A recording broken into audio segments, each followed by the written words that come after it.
మాట బంగారం అయితే మౌనం వజ్రం. అంతకన్నా విలువైనది అంటారు. మౌనైన కలహం నాస్తి అని కూడా అంటారు. షిరిడి సాయిబాబా తన భక్తులతో ఎప్పుడు ఊగే మూగే అనేవారట. అంటే ఏం చెయ్యొద్దు, నోరు మూసుకొని కూర్చో అని అర్థం. మాట్లాడడం మానేస్తే లాభాలున్నాయా? మాటలే మనల్ని బాహ్య ప్రపంచంతో కలిపే బంధం అంటారు కదా. మరి అస్సలు మాట్లాడకు అనడంలో అర్థం ఏంటి? ఆంతర్యం ఏంటి? No talking, only watching theory work out అవుతుందా? ఇదో విచిత్రమైన థియరీ. మాట్లాడకపోవడం అనేది కుదురుతుందా? అసలు సృష్టిలో మనల్ని ఇతర ప్రాణుల కంటే వేరు చేసేదే మాట. ఇప్పుడు అది అస్సలు వద్దంటున్నారు. మాటల వల్ల అనర్థాలు, అపార్థాలు, రాద్ధాంతాలు వస్తాయన్నది వాస్తవమే. అయినా మాట్లాడకపోతే ఏమవుతుంది అది తెలుసుకోవాలి కదా. మాటల కంటే మౌనం చాలా సందర్భాల్లో బలంగా పనిచేస్తుంది. మౌనం అంటే కేవలం మాట్లాడకపోవడం కాదు, అది కూడా ఒక భావ ప్రకటనే. మనస్తత్వ శాస్త్ర దృష్టిలో మౌనం కూడా కమ్యూనికేషన్ టూల్. అది ఆలోచన, నియంత్రణ, అవగాహన, భావనల సమతుల్యతను ప్రతిబింబిస్తుంది. మన మెదడులో రిఫ్లెక్టివ్ థింకింగ్ అనే ప్రక్రియ ఉంటుంది. వెంటనే స్పందించకుండా కొద్దిసేపు మౌనంగా ఉండడం వల్ల మెదడు భావోద్వేగ కేంద్రం నుంచి వచ్చే స్పందనను నియంత్రించి తార్కిక భాగం ద్వారా బ్యాలెన్సింగ్ డెసిషన్ తీసుకునే అవకాశం ఇస్తుంది.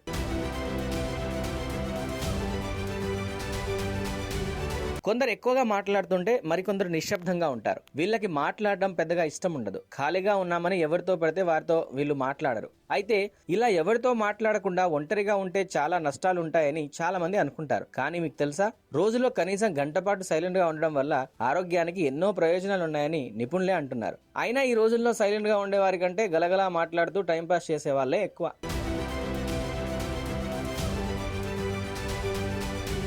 రోజంతా మనం మాట్లాడుతూనే ఉంటాం. కాలేజీ, స్కూల్, ఆఫీస్, అసలు మాటలు లేనిది ఎక్కడ చెప్పండి. అయితే రోజులో కనీసం గంట అయినా మాట్లాడకుండా ఉంటే మానసిక ఆరోగ్యంతో పాటు శారీరక ఆరోగ్యం కూడా మెరుగుపడుతుందట. మానసిక ఆరోగ్యం ఎంత బాగుంటే మనం అంత సంతోషంగా ఉంటాం. ఒత్తిడి, ఆందోళన అన్ని కూడా తగ్గుతాయి. ఏ విషయానికి ఎక్కువగా టెన్షన్ తీసుకోకుండా కూల్ గా ప్రతి విషయాన్ని సాల్వ్ చేయగలం. తక్కువగా మాట్లాడడం వల్ల క్రియేటివిటీ పెరుగుతుంది. ఏ పనిని అయినా ఈజీగానే కాకుండా కొత్తగా చేయగలరు. వారి జ్ఞాపక శక్తి పెరుగుతుంది.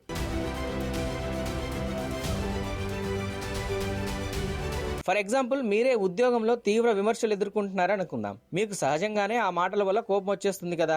అవతలి వాళ్ళను చెడామెడా తిట్టేయాలని అనుకుంటారు కూడా. అయితే ఇదే సమయంలో మీరు 1 నుంచి 10 లెక్క పెట్టండి. ఆ తర్వాత వెంటనే స్పందించకుండా మౌనంగా పోస్ట్ పోన్ చేయండి. ఆ తర్వాత ఆలోచిస్తే మీరు మాట్లాడకపోవడమే మంచిదనిపిస్తుంది. గొడవ తప్పి గౌరవం పెరుగుతుంది. సైకాలజీలో దీన్నే రెస్పాన్స్ డిలే టెక్నిక్ అంటారు. కాబట్టి ఫ్రెండ్స్, మౌనం వల్ల కోపం, అహం, భావోద్వేగం తగ్గుతాయి. మన సంబంధాలు మెరుగుపడతాయి. అసలు మౌనం కన్నా బెస్ట్ కమ్యూనికేషన్ స్కిల్ మరొకటి లేదు. మనం మౌనంగా ఉంటున్నామంటే ఎదుటివారు చెప్పేది వినేందుకు సిద్ధపడుతున్నామని అర్థం. ప్రఖ్యాత మనస్తత్వ శాస్త్రవేత్త కార్ల్ రోగర్స్ ప్రకారం ఎదుటివారు మాట్లాడుతున్నప్పుడు మనం మౌనంగా ఉంటే అది సహానుభూతిని పెంచుతుంది.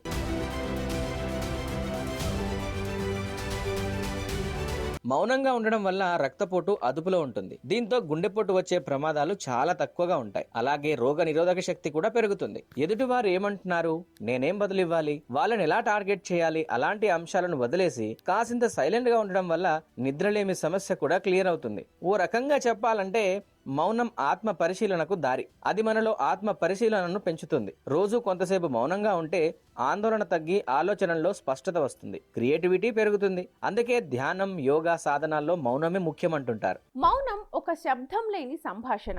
అది బలహీనత కాదు, మన బలం, మన చైతన్యం.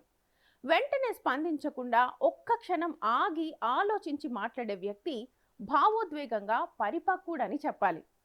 మౌనం అంటే మాటల లేమి కాదు, అది భావాల పరిపక్వత. సైకలాజికల్ దృష్టిలో మౌనం ఒక శక్తి, ఒక ఆయుధం, ఒక జ్ఞానం. సో వెంటనే ఈ రోజు నుంచే రోజులో 1 గంట పాటు సైలెంట్గా ఉండడం నేర్చుకోండి.